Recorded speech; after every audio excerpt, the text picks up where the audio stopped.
I'm Tracy Sabol. Tonight on EWTN News Nightly, gathering support. The president of Israel speaks to lawmakers after a Democratic congresswoman calls the country a racist state. We're on Capitol Hill. Mission of peace. The White House reveals new information about the meeting between the Vatican's peace envoy and President Joe Biden. Upcoming trip. Get a preview of the Holy Father's visit to Mongolia next month.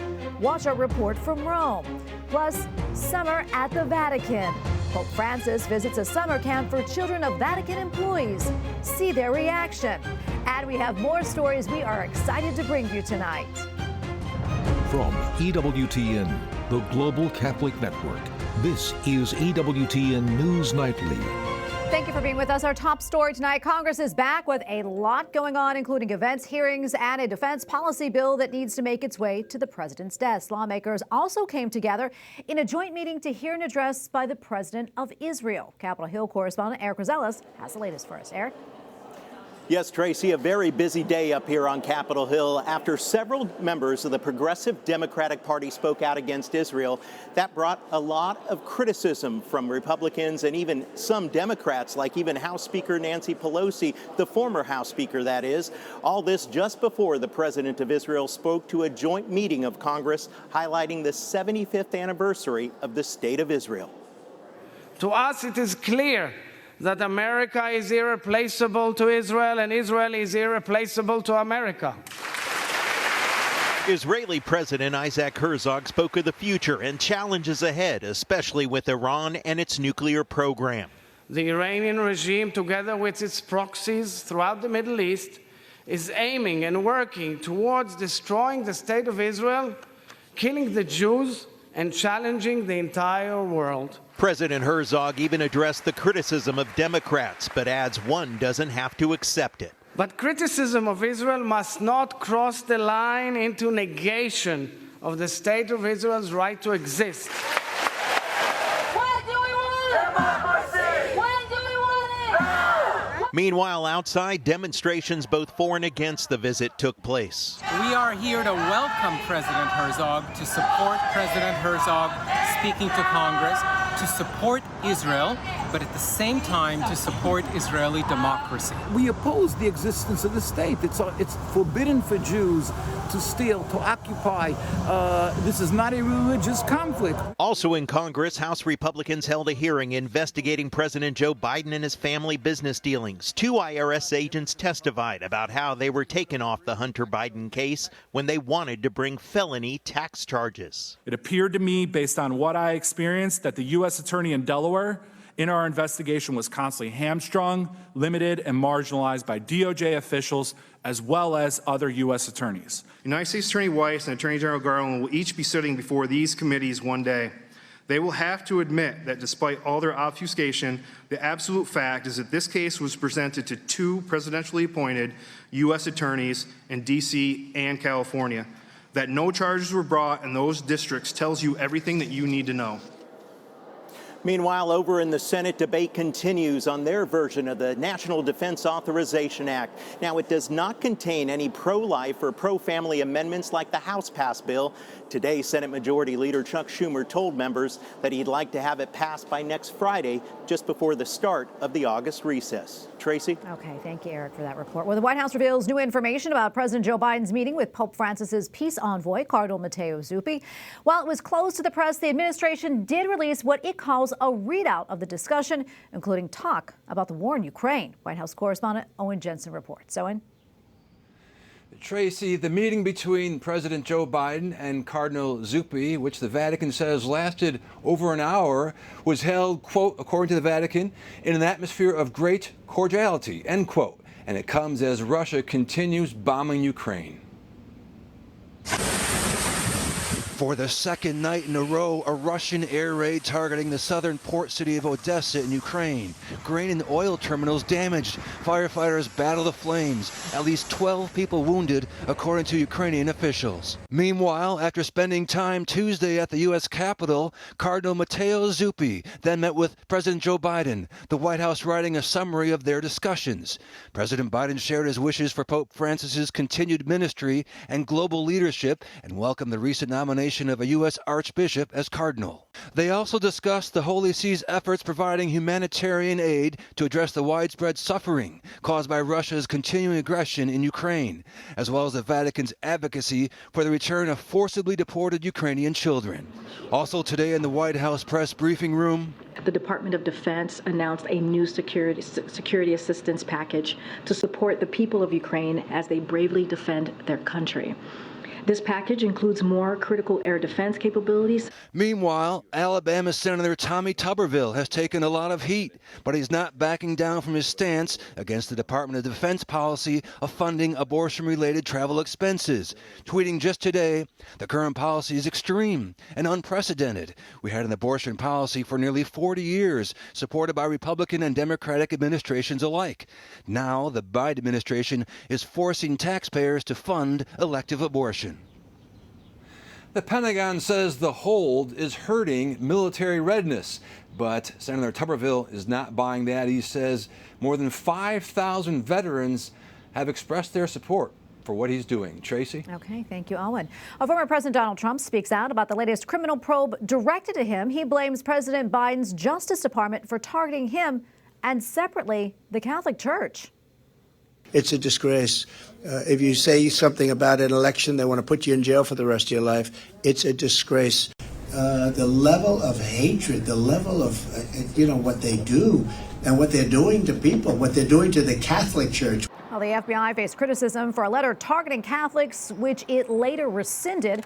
As for President Trump, he could soon be indicted for interference in the 2020 election. He says that he already received a letter warning him that he was the subject of the investigation. Well, the prosecutor in the Vatican's financial trial gave his closing arguments. Alessandro Didi asserted that his indictments have held up under 2 years of testimony. Cardinal Angelo Becciu has been standing trial for embezzlement and fraud. The judge in the case expects a verdict before the end of the year. Well, European bishops have condemned the drafting of a right to abortion in the European Union's Charter of Fundamental Rights. In a statement, the Commission of the Bishops' Conferences of the European Union emphasized that there is no recognized right to abortion in Europe.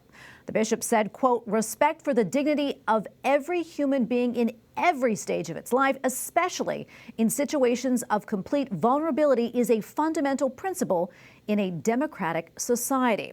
A new Rasmussen Reports poll out today shows President Joe Biden with a 45% approval rating, while 53% of those surveyed, well, they're not so happy with the job that he's doing so far. Meanwhile, recent polling data shows President Biden leading the pack among those seeking the Democratic presidential nomination with 69% support. That is compared to Robert F. Kennedy Jr.'s 9.5% support and Marianne Williamson's 6%. And to help us unpack these numbers and more is Susan Crabtree, White House and national political correspondent for Real Clear Politics. Susan, great to see you again.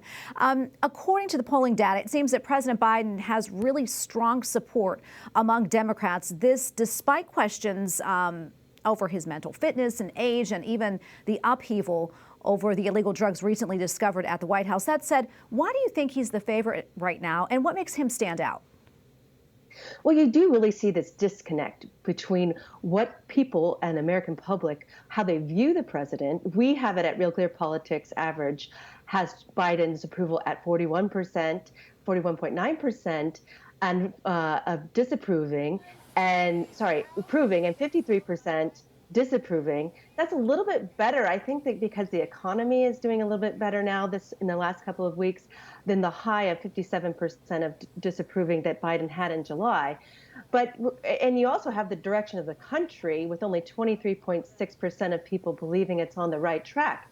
I think, normally the president, the party's president in power has a wide swath of support from his own party. So the fact that, Kennedy is getting any support whatsoever, 10% in a recent poll compared to Marianne Williamson's only 4%, shows that there is some slight questions about Joe Biden. He should have overwhelming support from his own party to be the nominee. So you have basically he's the only choice that the Democrats have right now, although we know that Gavin Newsom is preparing, has his own political action committee, has been very active in red states criticizing Ron DeSantis and others, and the Republican policies. So we do know that Gavin Newsom is waiting in the wings, and it's only a matter of Biden's help whether he wants to jump in or not. Yeah, and Senator Joe Manchin, he has a lot of people talking after his trip to New Hampshire on Monday, where he spoke at a town hall event sponsored by a group raising money for a third-party candidate for the 2024 election. He did say that he wasn't there running for president, but many speculate that will be the case. Susan, what do you think? And if he does, how do you think that's going to impact the race? You know, he likes to keep his options open, doesn't he? Joe Manchin likes to be the center of attention, and he likes to keep his options open, but he's also very likable. And I think that people are dissatisfied. A large swath of the American public are dissatisfied with the two choices that we have that seem to be the front runners on either side, with Donald Trump running away, it seems, with the nomination, at least so far, but it's very early in the race, and Joe Biden. So Manchin has a lane, and he is trying to see if he has a lot of decisions in his future. He has to decide whether he wants to run again for the Senate. And his fellow Democratic senators are definitely urging him to do so because they know as a Democrat that he would likely take votes away from Democrats. But he has pushed back at that notion, saying, you know, Ross Perot didn't help elect Bill Clinton. Are you saying that Ross Perot helped elect Bill Clinton? So, you know, I think that it would be very interesting. He says he's not just doing it as for fun or to help elect Donald Trump, that he would actually run to win. And as someone who is very, very popular in his state, he did only squeak by his last election, but he remains very popular, and he has $10 million war chest that he's building for a possible Senate, or he could shift that very easily to a presidential race. So I think he is the big wild card in the 2024 race right now. Yeah, we'll see what happens. And you mentioned former President Donald Trump. You know, he announced, as we mentioned, he is facing new federal charges, and he also received a letter from the Justice Department into the investigation into overturning the 2020 presidential election. Susan, what more do we know about this? And also, do you think this will impact his bid for the White House? You know, it seems like he has been pretty Teflon so far. This will be his third indictment if he does get indicted. The target letter is a good indication that it's on the way. But it seems like his lawyers didn't really expect this. They thought maybe. We've heard reports that they thought he would be cited as an unindicted co-conspirator. This has to do with the January 6th and his sort of whether he meddled with that election results and was responsible for some of the chaos on January 6th. But as we've seen, that the grand jury has called witnesses like Jared Kushner, very close to the White House, former White House aide Hope Hicks. So they're concerned that this is getting closer to him, and they're zeroing in on Trump's mindset.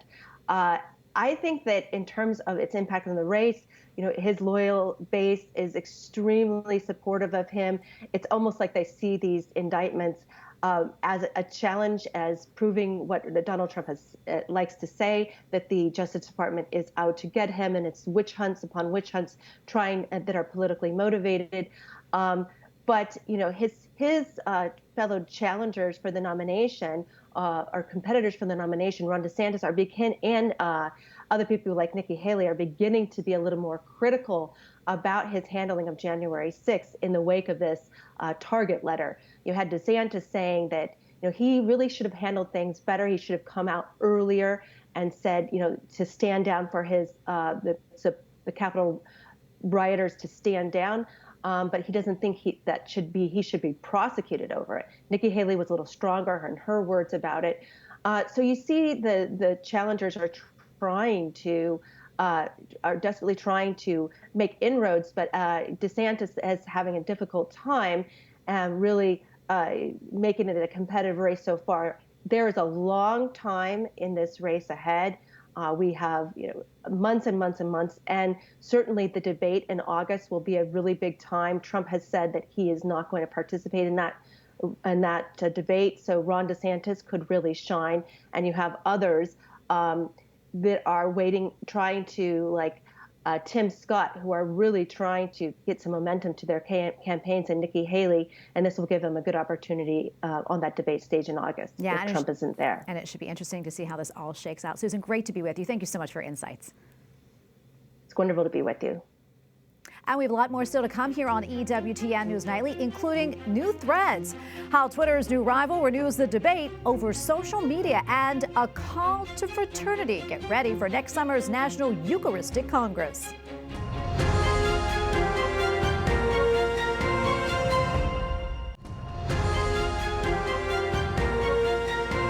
Thanks for staying with us. Pope Francis has appointed a new personal secretary from his former archdiocese. Father Daniel Pelazon of the Archdiocese of Buenos Aires had previously helped to organize then Cardinal Bergoglio's archives in 2011 and 2012 when he was the Archbishop. Father Pelazon will begin his new role in the beginning of August. While the rise of artificial intelligence and social media restrictions is causing some concern, some say we need more legislation to protect people, and now a few states are already taking action.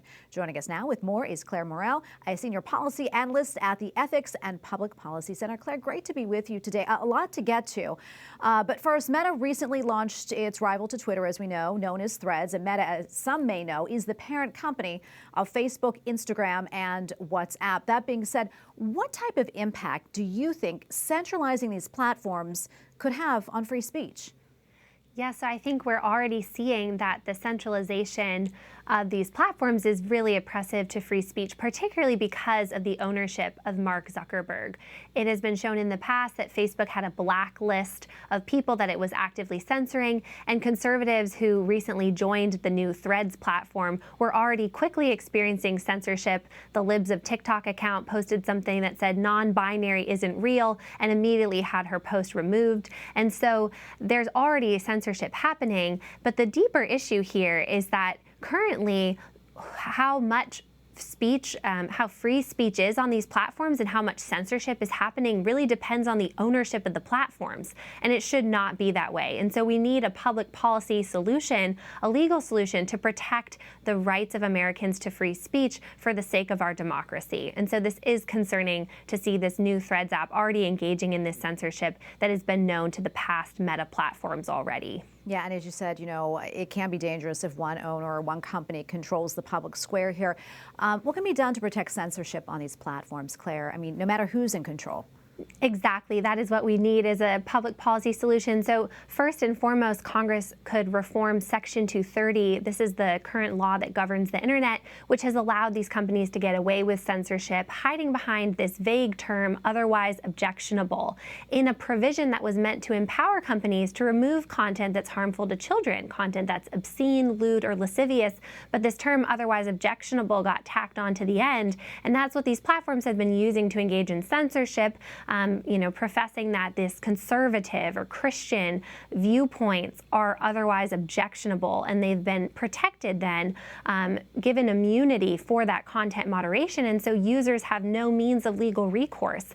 All they can do is appeal to the platform themselves or raise a public outcry and hope that their post will be restored. So we need a legal solution, and in the meantime, states, although they can't reform Section 230, are taking action. The state of Texas last year passed a non-discrimination law, drawing from a long body of law called common carrier law, saying these platforms, social media platforms, are common carriers. They're private companies that serve a clear public function. There are communication channels of today, and therefore they should not be allowed to discriminate based on a user's religious or political viewpoint. And so that law has been challenged, but is currently upheld and is in effect. And so it's encouraging to see states doing what they can to protect the viewpoints of their citizens. Claire, we have maybe about 30 seconds left or so, but I quickly do want to talk about this on the rise of artificial intelligence, specifically apps such as ChatGPT and image generators like DALL-E, and the dangers they can pose to children, such as opening the door to questionable content. Can you touch on that for us?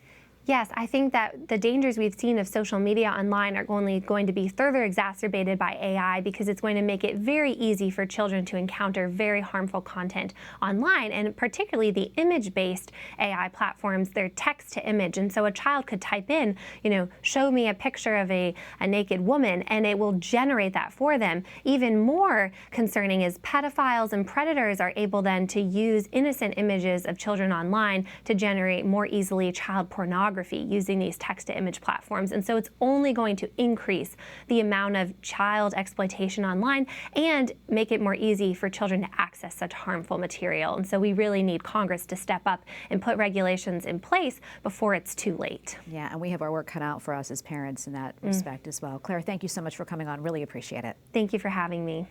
Up next on EWTN News Nightly, anticipated arrival. A small but excited Catholic community is expecting a visit from Pope Francis. We'll explain. Plus, the Vatican summer camp welcomes the Holy Father. Hear his message to the children.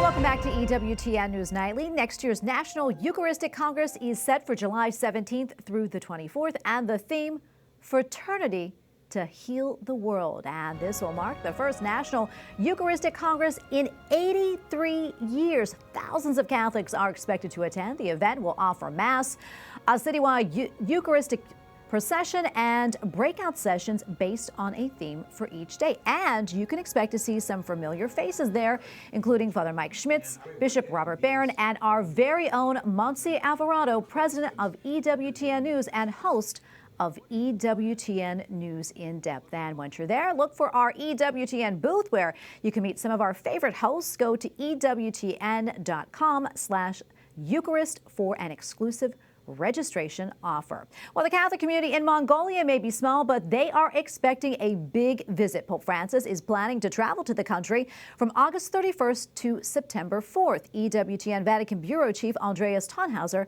brings us a preview. We're here at the EWTN Summer Academy overlooking the rooftops of Rome, and with me is one of the participants, Cecilia. You are responsible for the communications of the church in Mongolia, and you've joined us also today to speak a little bit about a big visit that you're expecting at the end of August. Pope Francis will be visiting Mongolia. How is the country preparing for that? Oh, we have started our preparation. And the whole program was published, and all the information will go through the website, general website. And can you tell me a little bit, how do the faithful feel in Mongolia? I understand the church there is quite small. Yes, Apostolic Prefecture of Ulaanbaatar counts 1,500 Catholics and 75 missionaries representing 10 different congregations. And there are 9 churches officially registered to place of worship. And we are small, very small, and that's why it's so exciting that Pope is coming. So 1,500 Catholics in this country, the Pope Francis will go there, but it must also be a big thing for the country itself, although it's primarily non-Catholics, right? Yeah, our main 2 religions are Buddhist and shamanism, and even the non-Catholics are very excited to see the Pope. And what are your hopes for the visit of the Holy Father? I'm expecting him to bring a hope of enthusiasm to the people and the missionaries. Since the COVID-19, people are less active than before, and I hope the visit will renew our zeal. And what do you think are the reasons why Pope Francis is coming to visit this country?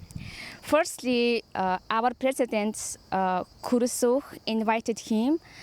I think the Pope accepted the invitation for his small flock who are trying to live their Catholic faith in the place where Jesus is unfamiliar. It encourages me to be more courageous to evangelize and to grow my faith. to grow your faith. And I'm sure also all your other fellow Catholics will feel like this as well when they will be welcoming Pope Francis at the end of August, beginning of September. Cecilia, thank you so much for being with us. Thank you also for all your work in the preparations of this very important visit. Thank you so much, and I also invite you to pray for Catholic Church in Mongolia. We'll absolutely do so. Thank you. And finally tonight, a lucky group of children had the opportunity to meet with Pope Francis as part of this year's Vatican Summer Camp. The camp brings together children of Vatican employees, and those who were there had the chance to ask the Holy Father some questions. Pope Francis imparted an apostolic blessing on the young people and asked them to bring it to their parents, grandparents, and friends, and to always remember to pray for one another. And we thank you for watching tonight. Remember, you can follow us on social media, Facebook, Twitter, and Instagram at EWTN News Nightly. I'm Tracy Sabol. Good night and God bless.